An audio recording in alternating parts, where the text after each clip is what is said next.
So Rose McGowan has put Oprah on blast. He seemingly suggested in the caption that Oprah knew the Hollywood producer was mistreating women. And if we make this just about Harvey Weinstein, then we will have lost this moment. No, they eat babies. That is not bullshit. They love the taste of human flesh and they drink human blood. So there's this secret rooms. They got secret rooms. Go on, tell me, how do I find the secret? So when you go in the secret rooms, because they hide it in loads of places, they tie string around and then they put it all around the body, but they're naked, and they got this tattoo on the private with like little piercings. So in worshiping the devil, participated in human sacrifice rituals and cannibalism. The ritualistic behaviors, the putting girls in the suitcases. Yo, so why am I hearing that Oprah had a school for girls and all of them went missing? These are my girls. These are my girls. 50 Cent has claimed that certain predators in the entertainment industry have been protected for years, and he's pointing fingers at Oprah Winfrey as part of a wider culture of silence. He has questioned why some powerful figures never faced consequences while alleged victims of Jeffrey Epstein believe they were pressured into staying quiet, suggesting that this protection may extend to some of the biggest names in show business. His comments come shortly after he teased the idea of producing a documentary about JayZ following the recent public release of Epstein-related documents in which JayZ's name reportedly appeared. Although 50 didn't make direct accusations, he made it clear he is closely watching who is mentioned and who is not. Tensions rise further as Oprah's name has also surfaced in separate Epstein-related records, something that does not prove wrongdoing but inevitably fuels speculation about proximity and influence. Given that Oprah and 50 Cent have long had a strained relationship, many are now questioning who exactly he means when he speaks about protection at the top and what he believes has been concealed behind the scenes. A couple of pets as well, a dog and a cat with interesting names, to say the least. Yeah. That's Oprah. That's Oprah. Okay. Named after the Oprah, and your cat's name is? And Gail. Gail, okay, Gail. Discussions about industry scandals often circle back to JayZ, especially given his long-standing tension with 50 Cent. Recently released Epstein-related documents reportedly include JayZ's name in a 2019 FBI crisis intake tip, in which an anonymous individual claimed that in 1996 they woke up in what they believed was Jeffrey Epstein's mansion alongside JayZ and Harvey Weinstein. Such a tip-line record reflects an unverified allegation rather than a confirmed finding. For some observers, JayZ's name appearing in any Epstein-related material raised eyebrows, particularly due to his past association with Diddy, whom 50 Cent openly criticized and even planned a documentary about following Diddy's legal troubles. Critics have also revived older claims about JayZ's early relationship timeline with Beyoncé and past rumors involving Foxy Brown, allegations that have circulated for years and have been denied or dismissed. Additional online speculation has referenced Kathy White, along with a recent lawsuit in which both JayZ and Diddy were accused of misconduct, claims they have denied. While allegations alone do not establish guilt, repeated controversies can influence public perception regardless of legal outcomes. Bombshell footage has surfaced from Africa, where JayZ has been accused of running child safaris for Jeffrey Epstein's VIP associates and the global elite. Oh, you put that thing on the wall. You see how we do it here on Saturday. This is what it's. You see how we do it here on Saturday. This is what it's. So where does Oprah Winfrey fit into all of this? Her connection to JayZ became especially visible after his widely discussed 2009 appearance on The Oprah Winfrey Show, which marked a very public moment of mutual respect and alignment, sparking conversations about their growing association within the entertainment and media world. I've been known for not being a big fan of rap music because of misogynist lyrics and because of the use of the N-word. You obviously feel differently, and a little bit. She spoke highly of JayZ, describing him as charming and even acknowledging that her conversations with him shifted her perspective on hip-hop culture, which is why, when 50 Cent references protection at the top, critics begin examining those high-level relationships more closely. Attention also turns to Harvey Weinstein, as JayZ and his company Roc Nation previously entered into business agreements with the Weinstein Company, partnerships that were initially framed around impactful storytelling and socially relevant content. However, after sexual misconduct charges against Weinstein surfaced in 2017, public perception shifted, and many began reassessing past industry connections through a far more critical lens. JayZ and Beyoncé's home surged amidst recent allegations. Tonight, the Department of Justice releasing their final batch of files. And the millions of newly released Justice Department records connected to the late convicted senator Jeffrey Epstein. They include Epstein's messages with powerful men. You're the only one who never yelled at me about it, and I'd take it any time from you. I want to see him get it. In your thoughts on Donald Trump and what it means for what it means for mass incarceration. You know what? This is a labor of love from Jay, and as a result, he's my friend. We're here to talk about that and nothing else. Well, then, can I ask you about mass incarceration? And do you think the movement is? What did it say JayZ did? He was there in 1996. Come on, people. In October 2017, as allegations mounted against Harvey Weinstein, he issued a public statement in which he paraphrased what he claimed was a lyric from JayZ's album 444, saying, "I'm not the man I thought I was, and I better be that man for my children," even though that exact quote does not appear on the song or the album, something multiple media outlets quickly pointed out. This meant Weinstein invoked JayZ's name in the middle of an already collapsing apology, inaccurately attributing words to him while facing escalating accusations. Around the same time, Oprah Winfrey, who had also been publicly associated with Weinstein in previous years, described the unfolding scandal as a watershed moment, a phrase that some observers found striking given the seriousness and scale of the allegations involved.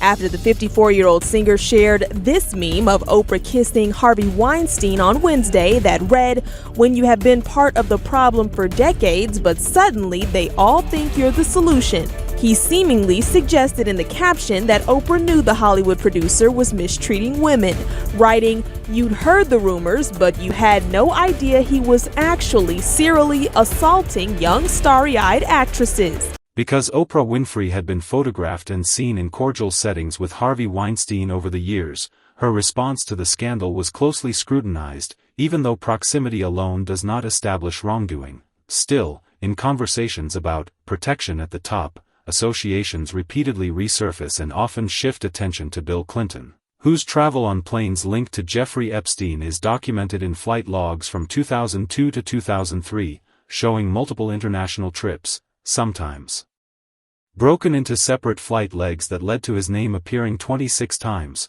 along routes including Bangkok, Brunei, Rwanda, Russia, and China.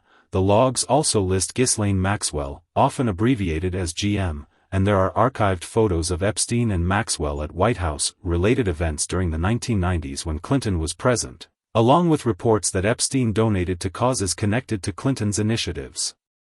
Clinton's representatives have acknowledged the flights but maintain they were for foundation-related work, deny knowledge of Epstein's crimes, and state he never visited Epstein's island. Oprah has also interviewed Clinton on her platform and appeared alongside him at public events, interactions that, while not evidence of misconduct, are frequently cited in broader debates about elite networks and media platforms, which then often extend to discussions involving Bill Gates due to his widely reported past meetings with Epstein. I was foolish to spend time with him. I was one of many people who regret ever knowing him. Every minute I spent with him, I regret and I, apologize that I did that. There are some really weird details coming out about Bill Gates' rocky relationship with Jeffrey Epstein. One day, Epstein is offering to get Bill Gates a Nobel Peace Prize through his connections, and then the next day he's blackmailing Gates about his affair. To connect it back briefly, Oprah Winfrey has interviewed Bill Gates and featured him prominently within the high-profile philanthropic and global health conversations she is known for platforming, which critics cite as part of a recurring pattern, powerful figures moving within the same influential circles. In Gates' case, his association with Jeffrey Epstein is not based on rumor but on acknowledged meetings between 2011 and 2014, including visits to Epstein's Manhattan residence. Gates has consistently stated those interactions were centered on philanthropy, global health initiatives, and fundraising discussions, and he has maintained that he never visited Epstein's island. The Bill and Melinda Gates Foundation has also publicly denied that any funds were directed to Epstein following document disclosures. However, the issue has persisted in public debate, in part because Melinda French Gates has said he must answer lingering questions about why he engaged with Epstein at all, and she has indicated that his association with Epstein contributed to their 2021 divorce, noting that her concerns dated back to around 2011.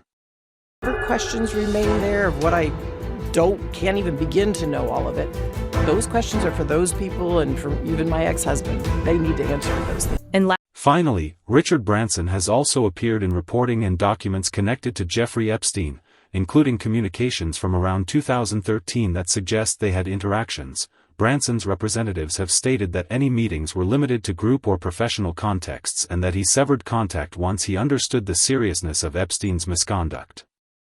Still, critics frame the issue as one of proximity within elite circles, and this is where Oprah Winfrey re-enters the conversation, having interviewed and publicly praised Branson, much as she has shared platforms with figures like JayZ, Bill Clinton, and Bill Gates.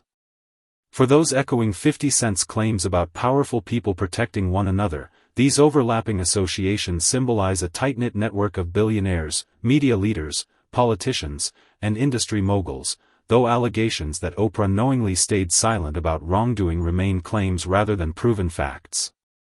I also met Jeffrey Epstein exactly one time. I regretted it from the second I stepped in the door. I had nightmares about it afterwards.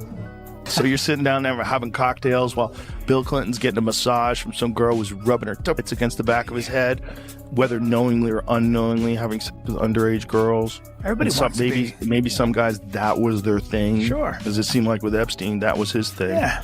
Joe Rogan recently surprised listeners by saying some of his close friends were named in newly released files connected to Jeffrey Epstein, comments that came after the U.S. Department of Justice published a substantial tranche of material tied to Epstein investigations, over 3 million pages of documents, roughly 2,000 videos, and nearly 180,000 photographs, much of which was heavily redacted. Even with names obscured and visuals blurred, patterns in the files appear to show repeated links to political figures, wealthy business leaders, corporate executives, and various high-profile individuals, including members of the British royal family, often in contexts extending beyond casual encounters. The assembled evidence includes travel logs, internal emails, contact lists, sworn statements, and video footage depicting many of the same prominent names in Epstein's orbit over multiple years, including periods after his incarceration. Out of all the information that's getting disclosed, supposedly this administration, what do you have the least faith that we're going to come to Epstein, a conclusion? for sure. Epstein. And I think it's because of Israel. I think that because when you really dig into Epstein, his entire network was Israel. It was clearly. Like Ehud Barak was the ex-prime minister and the ex-head of Israeli intelligence.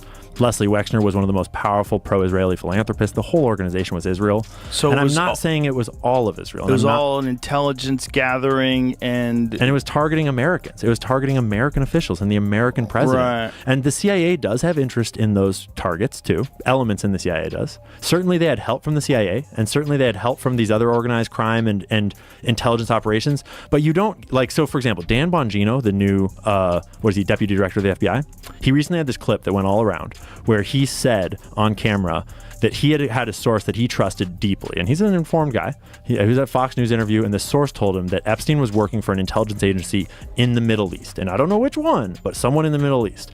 And to be fair, we all already knew this. We already know who he worked for. At least I think so. But I'm looking at, okay, Dan, so if this giant group of Jewish billionaires is running a sex trafficking operation targeting American politicians and business people and stuff, you think they're working with an Arab or Muslim nation in the Middle East? You think that Leslie Wexner is devoting his entire life to philanthropies on behalf of Israel, but then he's going to work for Saudi Arabia when he's doing this trafficking, right? What intensifies the controversy is that Joe Rogan has said he recalls hearing warnings about Little St. James years before the broader public became aware of allegations tied to Jeffrey Epstein. According to Rogan, Alex Jones had long claimed the island was more than a luxury retreat for elites, alleging it was a site of compromising situations used to entrap powerful figures. claims Rogan once dismissed as extreme but now views differently in hindsight. Meanwhile, lawmakers released emails from Epstein's estate that included references to Donald Trump, including a 2011 exchange between Epstein and Ghislaine Maxwell in which Epstein mentioned, "The dog that hasn't barked is Trump," suggesting he believed there was undisclosed information, though the context remains debated. Other communications from 2018 included a redacted individual claiming the controversy was politically motivated, to which Epstein reportedly replied that he was the one able to take him down. Public reporting has also referenced Virginia Giuffre, who previously worked at Mar-a-Lago and stated she never witnessed Trump act inappropriately. While Trump and Epstein were socially acquainted for years before later distancing, interpretations of these communications continue to be disputed and heavily scrutinized. Have you socialized with him? Yes, sir. Yes? Yes, sir. Have you ever socialized with Donald Trump in the presence of females under the age of 18? Though I'd like to answer that question, at least today, I'm going to have to assert my 5th, 6th, and 14th Amendment rights, sir. After Jeffrey Epstein was arrested in 2019, Donald Trump stated that he had not spoken to Epstein in 15 years, insisting that he ended their friendship upon learning that Epstein and Ghislaine Maxwell were allegedly targeting young female staffers at Mar-a-Lago. He stole people that worked for me. I said, don't ever do that again. He did it again. And I threw him out of the place, persona non grata. I threw him out, and that was it. In a 2019 email to author Michael Wolff about Epstein, Trump stated he asked me to resign and that he was never a member, while also acknowledging he knew about the girls, as he had asked Glenn to stop. With the latest document release, previously disjointed elements are beginning to align, revealing a more troubling pattern. What's especially alarming is that many of these identities had surfaced years ago but were quickly dismissed by the media as coincidences or rumors.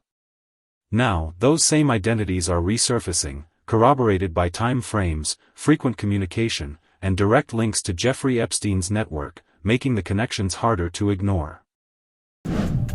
If I had to guess, there's too much circumstantial evidence that leads me to believe that it was an assassination. You know, I know a lot of people think that he committed, a lot of very smart people that I know think he committed suicide. I'm like, there's too many convenient things. The cut wires, the security cameras rather, not working. They weren't cut, right? They just stopped. They didn't function. Security cameras didn't function. The fact that he had shared a cell with this giant former cop who was a murderer, who had multiple people, just giant roided up cop. This is a cellmate. Like, if you wanted to get somebody, hey, look, bro, extra Twinkies, take this guy out. Like, it wouldn't be hard. He's already killed a bunch of people. He was a drug dealer. Did you ever see the guy? Did you ever see the guy who was his cellmate? No, but it's like it's kind of hilarious. It's like when you're a freshman in college and they just put you with somebody, you know? Bro, if you wanted to get someone killed, you have a high profile witness, okay? High profile witness in the craziest trafficking conspiracy of all time, where a guy who may or may not have been an intelligence asset or an intelligence agent or whatever the fuck he was for whatever country, this guy he's arrested for trafficking to elites, and then you put him in jail. Oh my God. With that guy. I thought that was the guy that fought Mike Tyson. Remember that dude who read that poem? Bro, you put him in jail with that guy. All you have to do is get that guy cigarettes and steroids. You tell him, I got you Marlboro Reds and Tren. I got you testosterone replacement for life, even though you're going to still be in jail. I got you some Marlboro and Test 200s. Dude, he was found guilty of 4 men, and they put him in a cell with Epstein. Look at the size of that savage. Big guy. Giant muscle-bound, steroided up dude, and they put him in a cell with Epstein, and Epstein got strangled. Epstein might have been not Sherlock Holmes, but I think there might be a connection there. Epstein was probably trying to slurp him. I bet that dude was such a pervert, dude. Well, if he didn't kill him, then somebody. I bet he was such a pervert. I think somebody killed him. Retired Westchester cop charged with $4 and cocaine deal after bodies dug up on his property. Bro, he buried them in his backyard. Yeah. That's a crazy motherfucker. Or that's a good gardener, dude. One of the most controversial figures in the files is Bill Gates, with documents including a photo of him alongside a woman whose face is blurred and purported emails between Gates and Jeffrey Epstein discussing attempts to conceal a sexually transmitted virus from his wife following encounters with young Russian women. Gates quickly dismissed these claims as stupid and inaccurate, suggesting Epstein was trying to damage his reputation and referencing a 2013 email in which Epstein allegedly falsely accused him of attempting to deliver medicines to Melinda Gates. However, Joe Rogan questions the narrative, asking why, if Epstein was blackmailing people, they continued to meet him repeatedly and how he maintained such easy access, suggesting that a larger, unexplained motive may be at play.